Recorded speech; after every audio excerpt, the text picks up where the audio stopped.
어머니, 저희가 상의한 게 있는데요. 뭔데 그러니? 콩이는 우리 가족이잖아요. 근데 콩이를 위한 공간이 없다는 게 말이 안 되더라고요. 그래서 이 집에서 한 방은 콩이 전용 공간으로 만들어야겠어요. 안방 빼면 남은 방은 내 방뿐이잖니? 그럼 난 어디서 잘하는 말이야? 설마? 아니지, 거짓말이지? 엄마가 너희들 집 사주느라 돈도 없고 지금 갈 데도 없다는 거 너희도 잘 알잖니? 그럼 이제부터 다른 데 구해서 사시면 되잖아요. 뭐? 노인이시면 큰 집도 필요 없으시고, 원룸 월세방도 나쁘지 않죠? 엄마, 노인연금도 받으시잖아요. 그 돈으로 월세 하나 얻으면 될 것 같은데? 진수야, 너까지 그러니? 엄마, 우리도 사정이 있어. 콩이가 한 달에 얼마를 벌어오는지 아세요? 어머니는 돈을 쓰기만 하지만, 콩이는 돈을 벌어다 준다고요. 어머님이 방을 쓰시는 것보다 콩이가 방을 쓰는 게 더 합리적이라고 생각해요. 내가 평생 일해서 번 돈으로 산 집에서 나를 내쫓는 게 맞는 거니? 그것도 걔를 위해서? 너희는 감사함이라고는 없는 거야? 아이고, 또 그 소리예요? 어머님, 한 번 집 사주셨으면 그걸로 끝이지 평생 우려드실 예정이신가 봐요? 엄마, 우리 말 이해하시죠? 최대한 빨리 저희 집에서 나가주세요. 그렇게 송씨 할머니는 바람이 부는 추운 겨울날 집에서 쫓겨났습니다. 안녕하세요. 이 사연의 주인공은 67세 송복자 할머님이십니다. 송씨 할머니는 젊은 시절부터 남편과 함께 작은 백반집을 운영하며 성실하게 살아왔습니다. 이른 새벽부터 장을 보고 신선한 재료를 손질하며 하루를 시작하는 것이 그녀의 일상이었습니다. 남편은 주방에서 요리를 맡고 송씨 할머니는 홀을 돌며 손님들에게 따뜻한 인사를 건넸습니다. 힘든 노동의 연속이었지만 가게를 찾는 손님들의 여기 밥이 최고야 라는 말 한마디가 그녀를 버티게 했습니다. 가게는 크지 않았지만 오가는 손님들 사이에서 입소문이 나며 늘 북적였습니다. 근처 공사장에서 일하는 노동자들, 시장 상인들, 동네 직장인들이 저렴하면서도 맛 좋은 식사를 찾아 매일같이 들렀습니다. 그녀는 허리 한 번 펼 새 없이 바빴지만 손님들이 깨끗이 비운 밥그릇을 보면 고된 하루도 의미 있는 것처럼 느껴졌습니다. 그러나 그런 나날도 오래가지 않았습니다. 시간이 흐르며 남편의 건강이 악화되기 시작했습니다. 바쁘게 움직이던 그가 어느 순간부터 피곤하다며 주저앉는 날이 많아졌습니다. 여보, 오늘도 기운이 없어 보이네요. 병원에라도 한번 가봐야 하는 거 아닐까요? 송씨 할머니가 걱정스러운 눈빛으로 물었지만 남편은 손사래를 치며 대답했습니다. 괜찮아. 조금만 쉬면 나아질 거야. 가게 일이 바쁜데 병원은 무슨... 남편은 늘 가게 일과 가족을 우선시했습니다. 그러나 결국 견디다 못한 송씨 할머니의 강한 권유로 병원을 찾았을 때는 이미 늦은 상태였습니다. 말기 간암이었습니다. 남편은 병상에 누워서도 가게 걱정을 했고 무엇보다 아들 진수 걱정을 놓지 못했습니다. 그가 마지막으로 남긴 말은 단순했지만 송씨 할머니에겐 가슴 깊이 박혔습니다. 우리 진수가 힘들지 않게 도와주자. 평소 말이 없던 남편이었지만 마지막 순간의 아들을 위한 당부는 송씨 할머니에게 삶의 목표가 되었습니다. 진수는 당시 대학을 갓 졸업하고 취업 준비를 하던 때였습니다. 송씨 할머니는 아들이 자신의 꿈을 포기하는 건 원치 않았습니다. 남편이 세상을 떠난 후 송씨 할머니는 홀로 가게를 지켜야 했습니다. 아침마다 재료를 손수 준비하고 하루 종일 손님을 맞으며 힘든 노동을 견뎠습니다. 어깨가 아프고 허리가 쑤셔도 가게 문을 열 때마다 남편이 곁에 있는 듯한 기분이 들었습니다. 그녀는 남편과 했던 약속을 지키기 위해 한 푼 두 푼 아꼈습니다.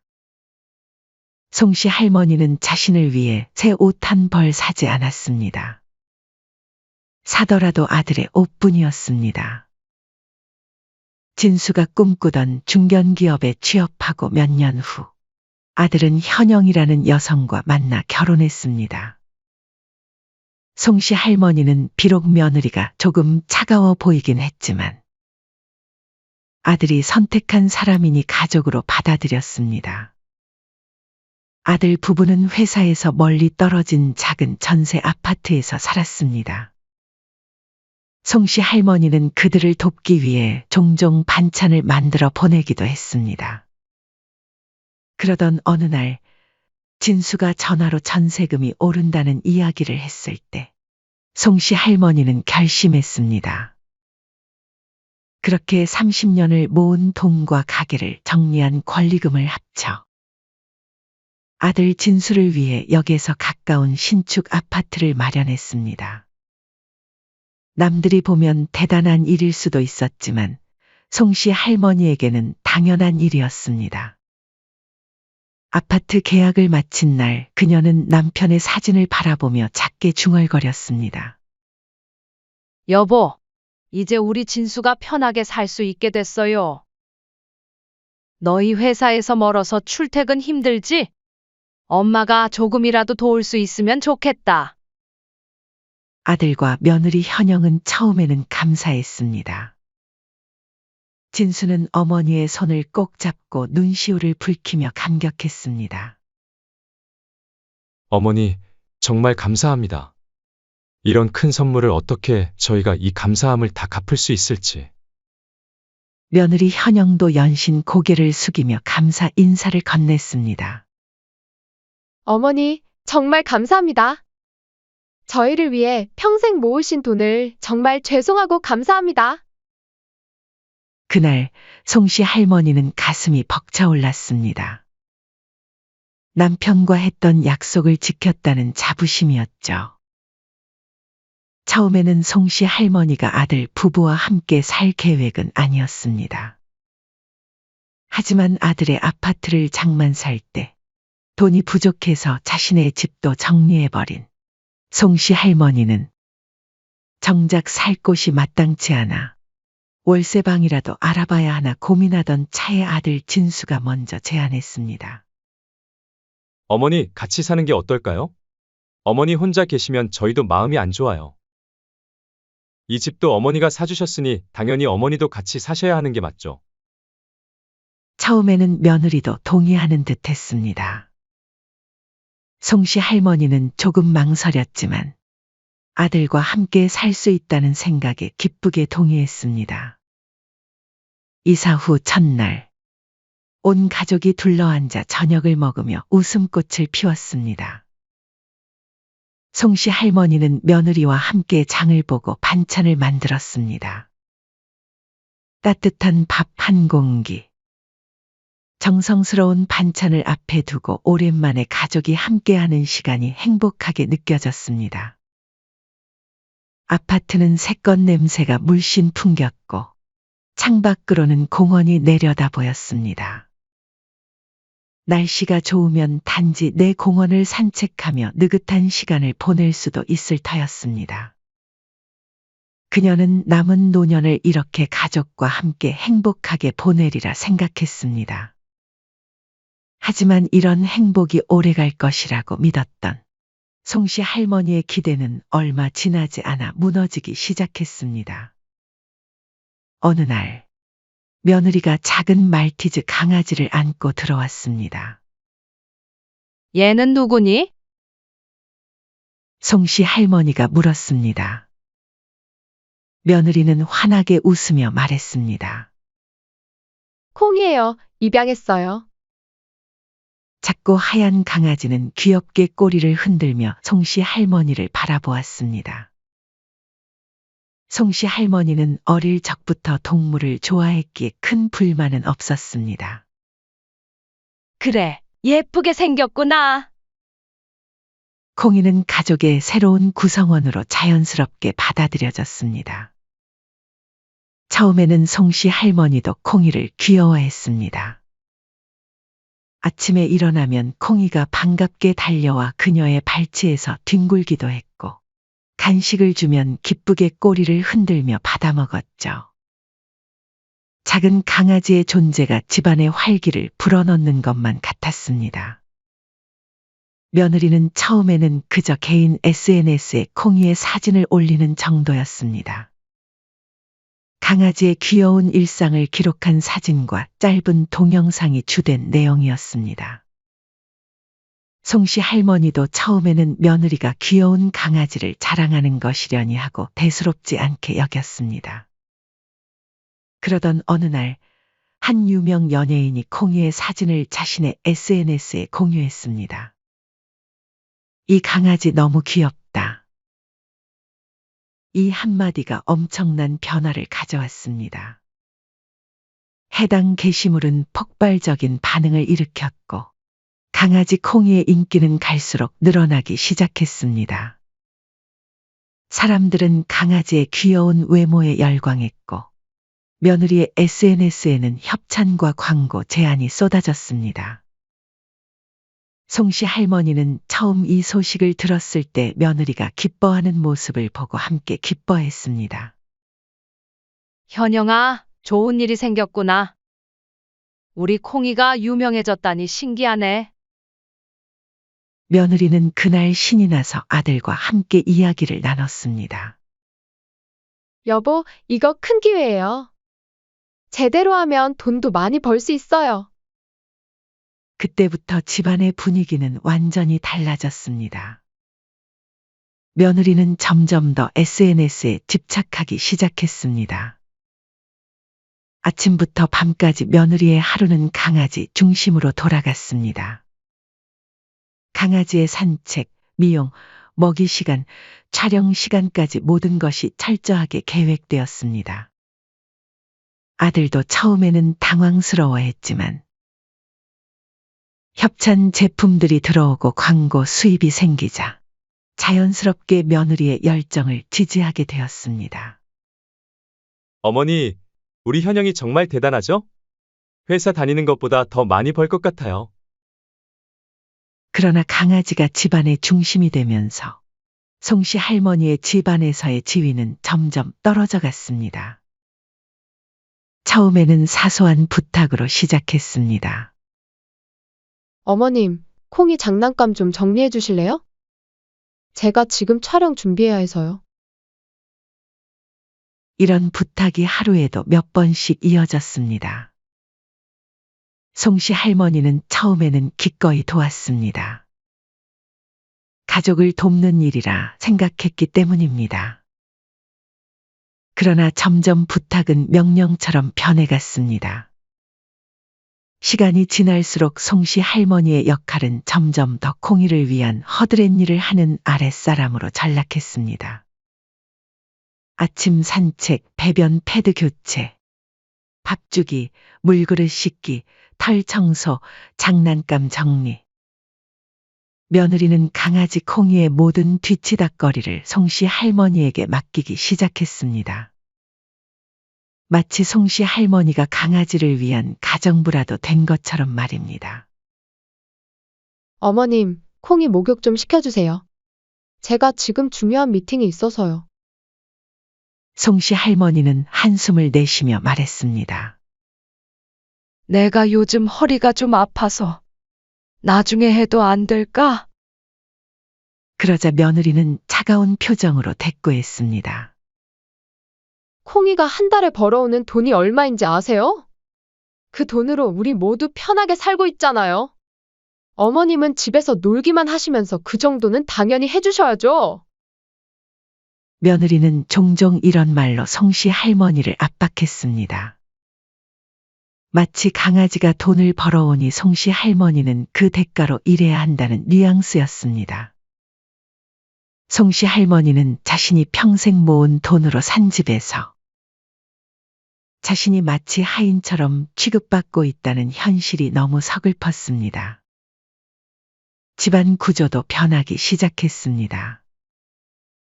각종 반려견 용품과 인테리어 소품이 점점 늘어났습니다. 어느새 집안은 가족을 위한 공간이 아니라 강아지를 위한 집처럼 변해갔습니다. 송씨 할머니는 자신이 앉아있던 소파가 어느 날 갑자기 다른 장소로 옮겨진 것을 발견했습니다. 현영아, 소파가 왜 여기로 옮겨졌니? 어머님, 이쪽이 햇빛이 덜 들어와서 촬영할 때 좋아서요. 괜찮으시죠? 송씨 할머니는 마음이 불편했습니다.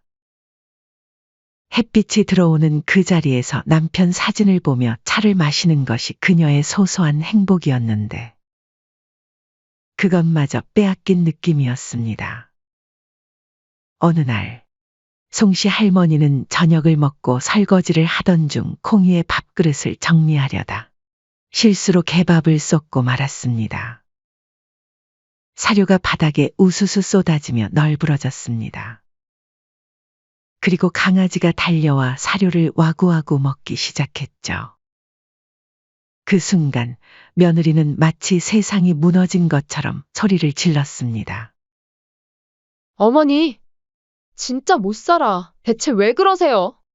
콩이 밥을 조심히 다뤄달라고 말했잖아요. 그리고 콩이가 얼마나 섬세한 애인데 큰 소리 나면 스트레스를 받는다고요.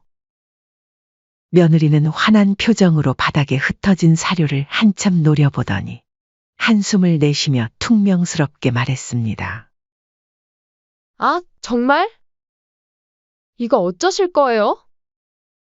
송씨 할머니는 깜짝 놀라 허둥지둥 사과했습니다. 미안하다. 일부러 그런 게 아니야. 내가 빨리 치울게. 그런데 며느리는 그 순간을 핸드폰으로 촬영하고 있었습니다. 송씨 할머니가 놀란 표정으로 바닥에 쏟아진 사료를 바라보는 모습, 당황해하는 모습을 모두 담았습니다. 잠깐만요, 어머님. 움직이지 마세요. 이거 진짜 웃긴데요? 송씨 할머니는 더욱 당황했습니다. 왜 이런 걸 찍는 거니? 그만해라. 하지만 며느리는 이미 그 영상을 SNS에 올리고 있었습니다. 송씨 할머니는 말문이 막혔습니다. 자신의 실수와 당황한 모습이 어딘가에 공개되는 것이 너무 수치스러웠습니다. 그날 이후로 송씨 할머니는 점점 집안에서 불필요한 존재가 된 듯한 기분을 느끼기 시작했습니다. 거실에서 편하게 앉아 있을 수도 없었습니다. 집이 점점 자신과는 상관없는 공간처럼 느껴졌습니다. 송씨 할머니는 아들에게 이 상황을 이야기하려 했습니다. 하지만 아들은 늘 바쁘다는 핑계로 대화를 피했습니다. 한 번은 용기를 내어 이야기를 꺼냈지만 아들의 반응은 기대와 달랐습니다. 어머니, 현영이 지금 중요한 시기라서 좀 예민할 수 있어요. 우리 모두 조금씩 양보하면서 지내요. 이미 모든 것을 양보하고 있는데 더 이상 무엇을 양보해야 한다는 것인지. 하지만 아들의 행복을 위해 또 한 번 참기로 했습니다. 진수야, 내가 집안일을 도와주는 건 좋지만 나도 한 사람으로 존중받고 싶구나. 현영이가 날 마치 강아지 돌보는 가정부처럼 대하는 것 같아 마음이 아프다. 아들은 잠시 불편한 표정을 짓더니 곧 며느리가 불러 자리를 떠났고 그 대화는 그대로 흐지부지 되었습니다. 어느 날 며느리는 의미심장한 표정으로 말했습니다. 어머니, 저희가 상의한 게 있는데요. 송씨 할머니는 직감적으로 뭔가 불길한 예감이 들었습니다. 콩이가 이제 유명한 아이가 되었잖아요. 근데 콩이를 위한 공간이 없다는 게 말이 안 되잖아요. 그래서? 송씨 할머니는 불안한 마음으로 물었습니다. 콩이만의 독립된 공간이 필요해요. 이 집에서 한 방은 콩이 전용 공간으로 만들어야겠어요. 송씨 할머니는 순간 멍해졌습니다. 이 집은 안방과 송씨 할머니의 방, 이렇게 두 개의 방만 있었습니다. 며느리와 아들은 안방을 쓰고 있었고, 나머지 한 방은 송씨 할머니의 방이었습니다. 안방 빼면 남은 방은 내 방뿐이잖니? 그럼 난 어디서 자라는 말이야? 설마? 아니지, 거짓말이지? 엄마가 너희들 집 사주느라 지금 갈 데도 없다는 건 너희도 잘 알잖니? 그녀가 당황하며 묻자 며느리는 마치 당연하다는 듯이 말했습니다. 어머님은 다른 데서 지내시면 되잖아요. 뭐? 송씨 할머니는 자신의 귀를 의심했습니다. 노인이시면 큰 집도 필요 없으시고, 원룸 월세방도 나쁘지 않죠? 이 말에 송씨 할머니는 믿을 수 없다는 표정으로 아들을 바라봤습니다. 자신의 아들이 이런 상황에서 자신을 지켜줄 거라 믿었습니다. 그저 며느리의 황당한 제안에 바로 반대할 거라고 생각했습니다. 그러나 아들은 오히려 담담하게 말했습니다. 엄마, 노인연금도 받으시잖아요. 그 돈으로 하나 얻으면 될 것 같은데? 진수야, 너까지 그러니? 송씨 할머니의 목소리가 떨렸습니다. 가슴 속에서부터 무언가가 무너져 내리는 소리가 들리는 것 같았습니다. 30년 동안 모든 것을 희생하며 키운 아들이, 자신의 피와 살을 나눈 아들이 이렇게 자신을 내쫓으려 하다니. 아들은 며느리와 눈을 마주치며 한숨을 내쉬었습니다. 엄마, 우리도 사정이 있어. 콩이가 한 달에 얼마를 벌어오는지 아세요? 어머니는 돈을 쓰기만 하지만, 콩이는 돈을 벌어다 준다고요. 송씨 할머니는 할 말을 잃었습니다. 자신이 준 집에서 자신의 아들이 단순히 강아지를 위해 자신을 내쫓으려 한다니. 며느리는 차갑게 말을 이었습니다. 어머님이 방을 쓰시는 것보다 콩이가 방을 쓰는 게 더 합리적이라고 생각해요. 이해해 주실 수 있으시죠? 합리적, 사람과 강아지를 비교한다니. 심지어 사진은 친어머니이고 시어머니인데 말이죠. 내가 평생 일해서 번 돈으로 산 집에서 나를 내쫓는 게 합리적이라고? 그것도 걔를 위해서? 내가 너희 위해 얼마나 희생했는지 알기나 하니? 며느리는 눈을 굴리며 한숨을 쉬었습니다. 아이고, 또 그 소리예요? 어머님, 한번 집 사주셨으면 그걸로 끝이지 언제까지 우려드실 예정이세요? 아들이 끝내 며느리의 말을 부정하지 않고 오히려 수긍하는 모습을 보았을 때, 정말 아들은 자신이 평생 희생하며 사랑했던 그 아들이 맞는지 의심스러웠습니다. 어찌 강아지 하나 때문에 제 어미를 내쫓을 수 있단 말인가요? 엄마, 우리 말 이해하시죠? 최대한 빨리 저희 집에서 나가주세요. 그 순간 송씨 할머니는 자신이 이 집에서 더 이상 가족이 아닌 존재가 되었다는 걸 깨달았습니다. 송씨 할머니는 아들의 말을 더 이상 듣지 않았습니다. 그녀는 입술을 꼭 다물고 조용히 방문으로 들어갔습니다. 문을 닫는 순간 눈물이 두 볼을 타고 흘러내렸습니다. 그리고 결심한 듯 일어나 짐을 싸기 시작했습니다. 자신의 손때가 묻은 오래된 가방에 옷 몇 벌을 넣고 쥐어짜듯 몇 개의 짐만 챙겼습니다. 평생을 함께 한 남편의 사진, 그리고 아이를 키우며 모았던 소중한 기억들이 담긴 앨범 한 권. 그게 전부였습니다. 방에서 나온 송씨 할머니는 거실에서 텔레비전을 보고 있는 아들과 며느리 앞에 섰습니다. 그들은 무심한 표정으로 송씨 할머니를 바라봤습니다. 그래, 너희 말대로 집에서 나가마. 그녀의 마음 한구석에서는 아들이 뛰쳐나와 자신을 붙잡을 것이라는 작은 희망이 있었습니다.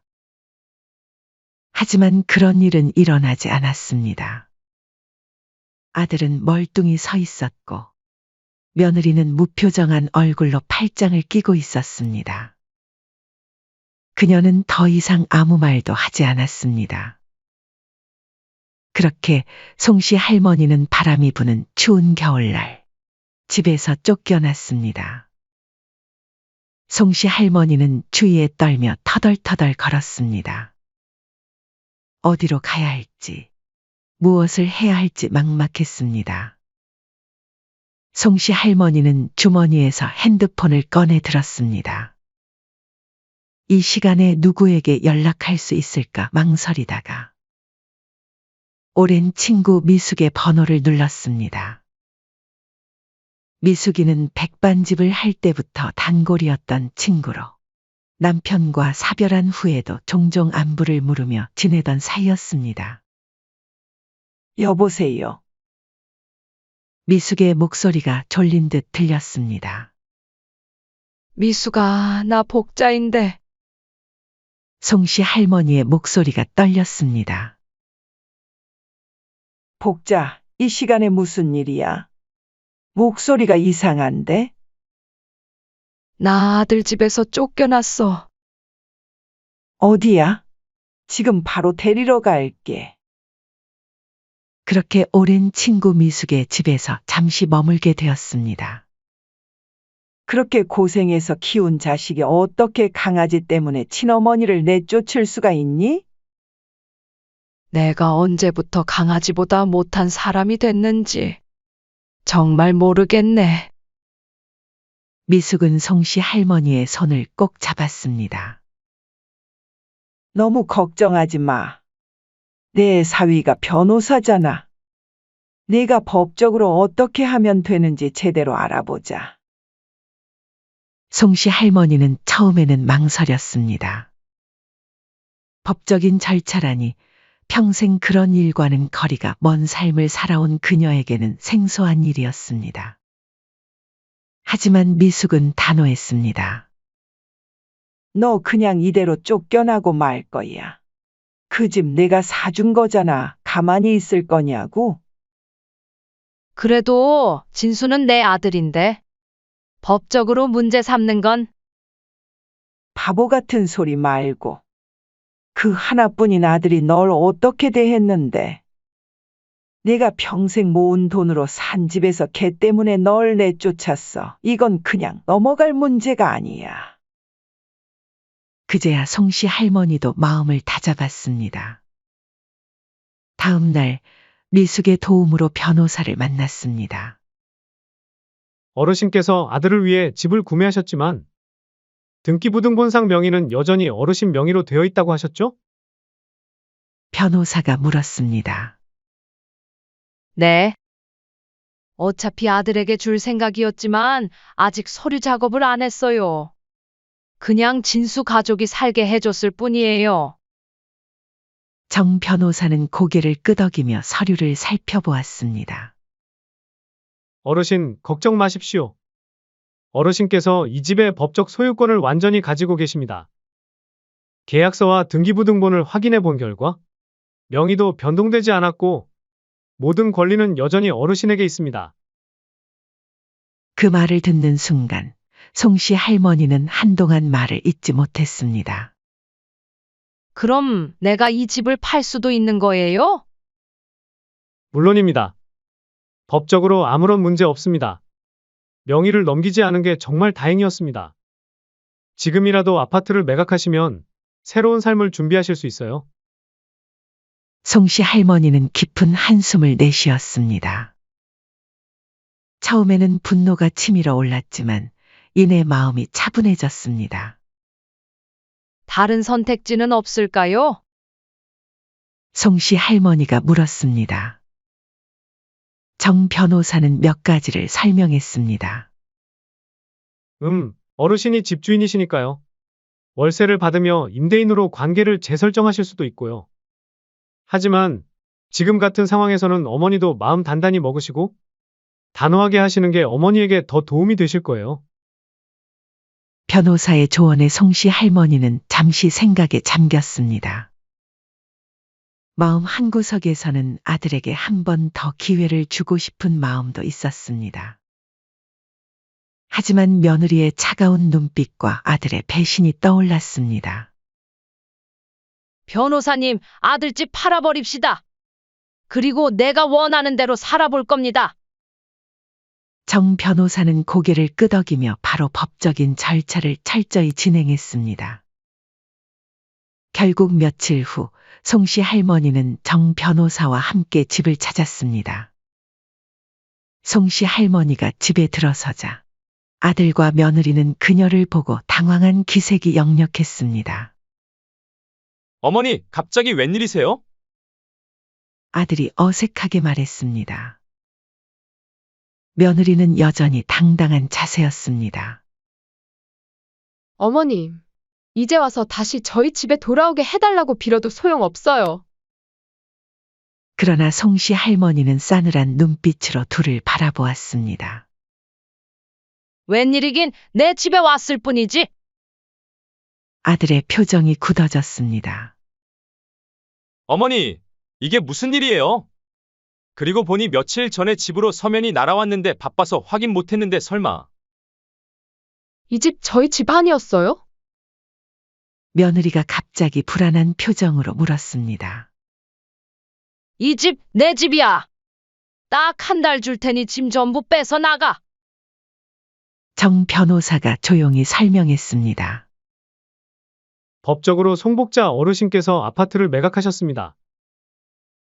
계약도 완료되었고 한 달 내에 이사하지 않으면 강제 퇴거 절차를 진행할 예정입니다. 며느리의 얼굴이 새파래졌습니다. 뭐라고요? 어떻게 이럴 수가? 여보, 무슨 소리야? 아들은 어머니를 쳐다보며 말문이 막힌 듯 했습니다. 어머니, 어떡해? 이 집, 내가 그동안 열심히 일해서 번 돈으로 산 집이야. 너희 같은 자식들한테 줄 생각 추호도 없다. 며느리는 울면서 애원했습니다. 어머님, 제발 다시 생각해 주세요. 우리가 잘못했어요. 그러나 송씨 할머니는 냉정하게 미소 지으며 말했습니다. 이제야 잘못했다고? 걔를 위한 방 만들겠다고? 이 추운 날 엄마를 밖으로 내쫓았으면서 이제 와서 이렇게 매달려? 어머님, 그땐 제가 예민해서 그랬어요. 다 방송 때문에. 정말 죄송해요. 그 순간 아들이 무릎을 꿇으며 말했습니다. 어머니, 정말 죄송합니다. 제발 한 번만 기회를 주세요. 저희가 잠깐 미쳐서 정신이 나간 것 같았어요. 갑자기 유명해지고 돈을 많이 버니까 어머니보다 걔를 더 중요하게 착각했던 거예요. 정말 죄송해요. 그러나 송씨 할머니는 단호했습니다. 기회. 너희가 어떻게 나를 쫓아냈는지 기억해. 노인이라 큰 집도 필요 없으시고 연금도 받으니까 나가서 그 돈으로 원룸 월세방이라도 구하라고 말이야. 그땐 잘 살겠다고 날 쫓아냈지? 이제 너희가 쫓겨날 차례야. 며느리는 울면서 바닥에 주저앉았습니다. 어머님, 제발요. 집마저 잃으면 어디로 가야 할지. 송씨 할머니는 냉정하게 대답했습니다. 그건 너희 문제야. 나도 그날 밤 어디로 가야 할지 몰랐어. 그때는 그런 생각 안 했니? 아들과 며느리는 더 이상 아무 말도 하지 못했습니다. 그저 바닥에 무릎을 꿇은 채 흐느낄 뿐이었습니다. 송씨 할머니는 마지막으로 집 안을 둘러보았습니다. 이제는 자신이 평생 아껴온 물건들이 치워진 공간. 송씨 할머니의 흔적은 모두 지워진 후였습니다. 난 간다. 한 달 뒤에 집이 깨끗하게 비워져 있길 바래. 집을 나서면서 송씨 할머니는 처음으로 어깨가 가벼워지는 느낌을 받았습니다. 평생 자식을 위해 희생하며 살아왔지만 이제는 자신을 위한 삶을 살아갈 시간이었습니다. 미숙이가 기다리고 있던 카페 안에서 물었습니다. 어떻게 됐어? 끝났어. 이제 새로운 시작이야. 미자는 환하게 웃으며 송씨 할머니의 손을 꼭 잡았습니다. 그래, 이제부터는 내가 행복해야 돼. 너무 오랫동안 다른 사람을 위해 살았으니, 이제는 내 자신을 위해 살 시간이야. 그런데 그 돈으로 뭐 할 거야? 송씨 할머니는 잠시 생각에 잠겼다가 미소를 지었습니다. 아직 잘 모르겠어. 하지만 내가 하고 싶은 일을 할 거야. 어쩌면 작은 카페를 열어볼까 해. 식사도 간단히 대접하는. 좋은 생각이네. 너 요리 솜씨 좋잖아. 내가 첫 손님이 될게. 두 사람은 환하게 웃었습니다. 송씨 할머니의 얼굴에는 오랜만에 진정한 웃음이 피어났습니다. 그동안의 아픔이 씻겨 나가는 것 같았습니다. 자신들의 집에서 쫓겨났지만 아들과 며느리는 처음에는 그다지 걱정하지 않았습니다. 반려견 콩이가 벌어오는 돈이 자신들의 수입보다 많았으니 말입니다. 며느리는 자신감 있게 웃었습니다. 걱정 마요. 콩이 덕분에 월 수입이 괜찮으니까 더 좋은 집도 구할 수 있을 거예요. 그러나 상황은 아들과 며느리의 예상과 전혀 다르게 흘러갔습니다. 처음에는 작은 소문이었습니다. 이웃은 또 다른 이웃에게, 그 이웃은 동네 카페 주인에게, 카페 주인은 단골 손님에게. 소문은 눈덩이처럼 불어났습니다. 워낙 충격적인 사건이다 보니 동네에서 소문이 쫙 퍼지게 되었고, 이 사건은 결국 동네 맘카페를 시작으로 유명 SNS에까지 퍼졌습니다. 아들과 며느리의 행동은 각종 커뮤니티와 SNS를 통해 급속도로 확산되었습니다. 저도 아는 사람인데, 시어머니가 30년 동안 식당 일에서 번 돈으로 아들 집 사줬더니 며느리가 강아지 방 만든다고 시어머니를 쫓아냈다고 합니다. 이 글은 금세 수만 명의 사람들에게 공유되었습니다. 부모를 버린 사람이 반려견 인플루언서라고? 어이가 없다. 광고주들, 이런 사람한테 광고 맡기는 게 맞아? 불매합니다. 이런 사람한테 돈이 가는 건 싫어요.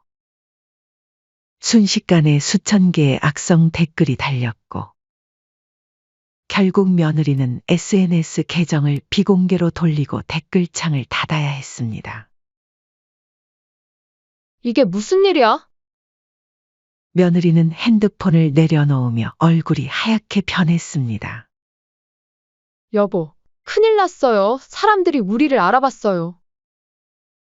광고주들이 하나둘씩 연락을 취해오기 시작했습니다. 며느리는 당황하며 변명했습니다. 그건 오해예요. 제가 다 설명할게요. 그러나 담당자의 목소리는 단호했습니다.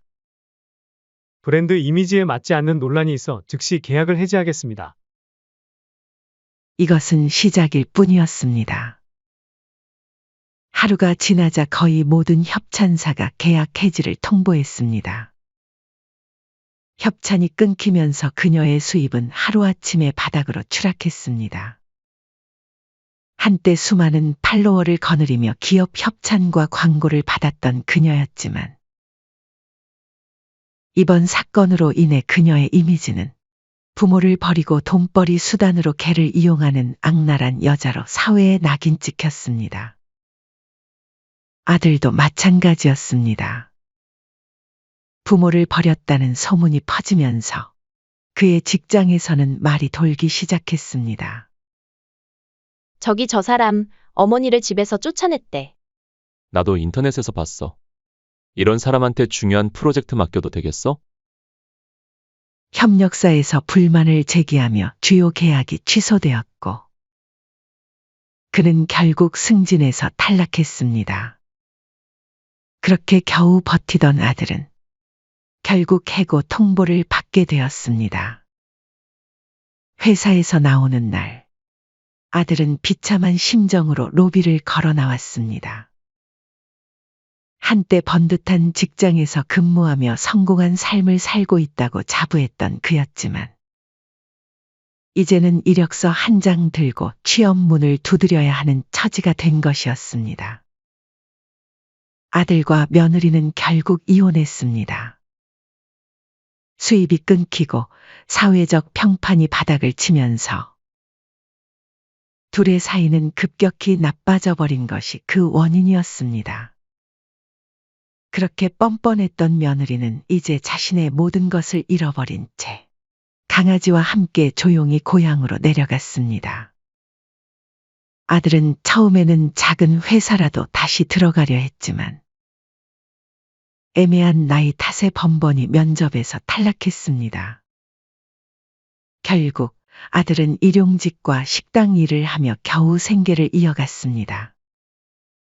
한때는 손에 물 한 방울 묻히지 않고 살아왔지만, 이제는 무거운 짐을 나르고 식당에서 설거지를 하는 일상이 되어버렸습니다. 식당 주방에서 허리를 숙이며 설거지를 하던 어느 날, 그는 문득 어머니를 떠올렸습니다. 매일 아침 식당에서 음식을 만들고 서빙하며 고된 노동을 했던 어머니가 떠올랐습니다. 자신이 그토록 무시했던 그 생활을 이제야 똑같이 하고 있다는 사실을 깨달았습니다. 어머니가 해주신 것들이 얼마나 귀한 것이었는지 왜 그때는 몰랐을까? 그제야 자신이 얼마나 어리석었는지, 얼마나 큰 죄를 지었는지 뼛속 깊이 깨달았습니다. 한편 송씨 할머니는 동네에 작은 카페를 차렸습니다. 아담하지만 예쁜 카페였죠. 아파트를 팔고 받은 돈으로 작은 카페를 차렸고, 그곳에서 자신의 요리 실력을 발휘했습니다. 손님들은 송씨 할머니의 정성 어린 음식과 따뜻한 커피 반에 단골이 되었습니다. 몇 개월 후, 그는 용기를 내어 어머니를 찾아갔습니다. 아들은 한동안 카페 앞에서 서성이다가 결국 문을 열고 들어갔습니다.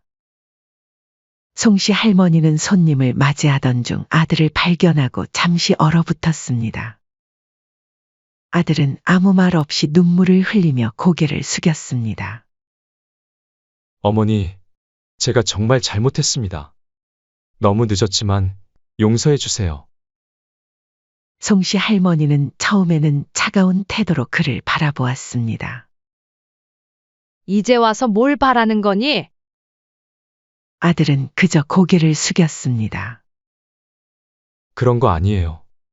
제가 철이 없었어요.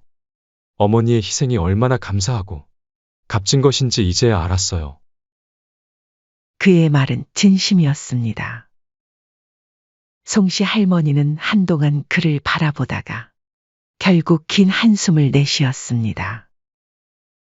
깨달았으면 됐다. 하지만 내가 치러야 할 대가는 내가 감당해야 해.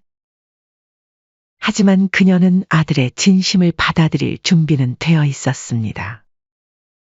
진수야, 난 이제 나를 위한 삶을 살고 있어. 그치만 예전처럼 널 위해 모든 걸 다 희생하진 않을 거야. 그건 알아두렴.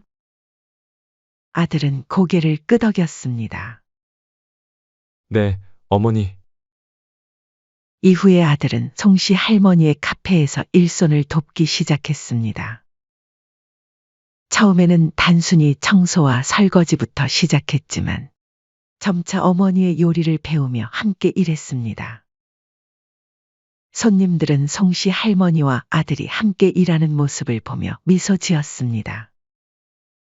아들은 어머니와 함께 일하면서 어머니와 아버지가 함께 백반집을 운영했던 시절의 이야기를 자세히 들을 수 있었습니다.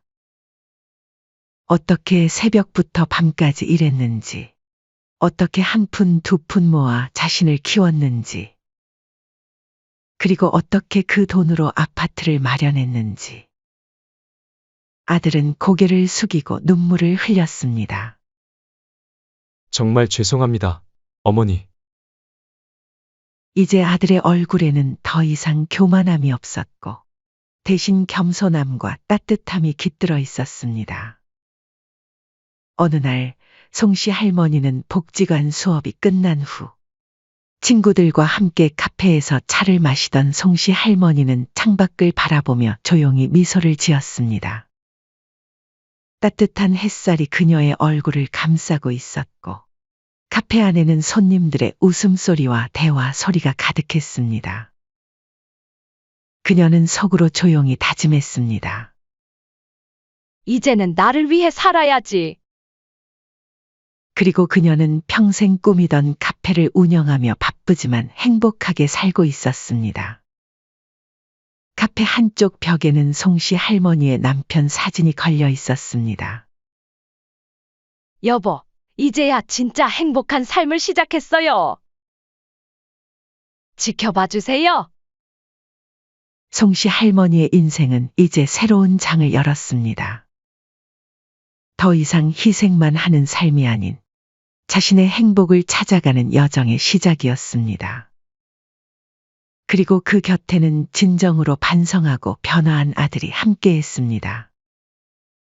인생의 황혼기에 찾은 이 행복은 어쩌면 더 특별하고 빛나는 것이었을지도 모릅니다. 송씨 할머니는 이제 비로소 자신의 인생을 살고 있었습니다. 사연은 여기까지였습니다. 사연이 감동적이었다면 구독, 좋아요, 댓글 부탁드립니다. 시청해 주셔서 감사합니다.